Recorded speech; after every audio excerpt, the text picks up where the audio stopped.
Gratitude is wonderful, and it's often, that word that we use is often about, I'm grateful for the things that I've received or that are in my life. But we don't have a word for the practice of expressing that gratitude affirmatively, regularly. I think that sort of brings up the topic of loneliness.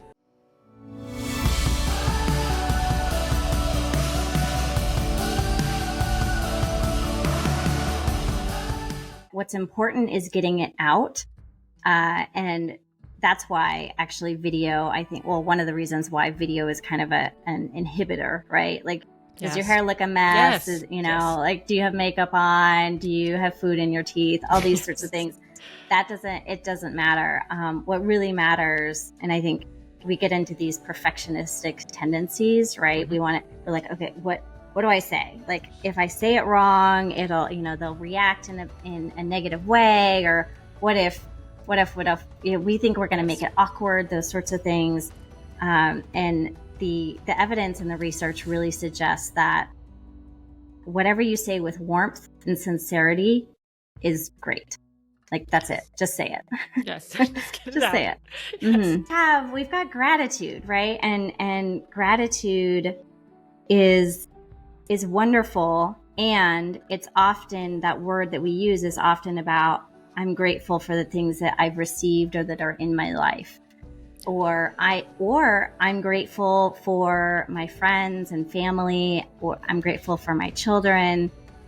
But we don't have a word for the practice of expressing that gratitude affirmatively, regularly. And I think that sort of brings up the topic of loneliness. I think it's so funny to me reflecting on how many things come out of the Camino de Santiago. And if you're not familiar with it, it's a pilgrimage across Spain that has existed for many, many centuries. Yes. And just last week, in fact, one of my friends texted me that he had released a new album that was inspired by the Camino. And so it's just so many books and pieces of art and music and all these things come out of the Camino. It's fascinating. So I made the decision that I wanted to do this thing.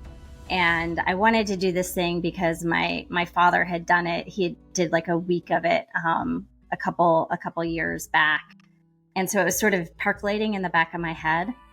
And he, my dad was diagnosed with Alzheimer's disease, and I started taking a more active role in taking care of him.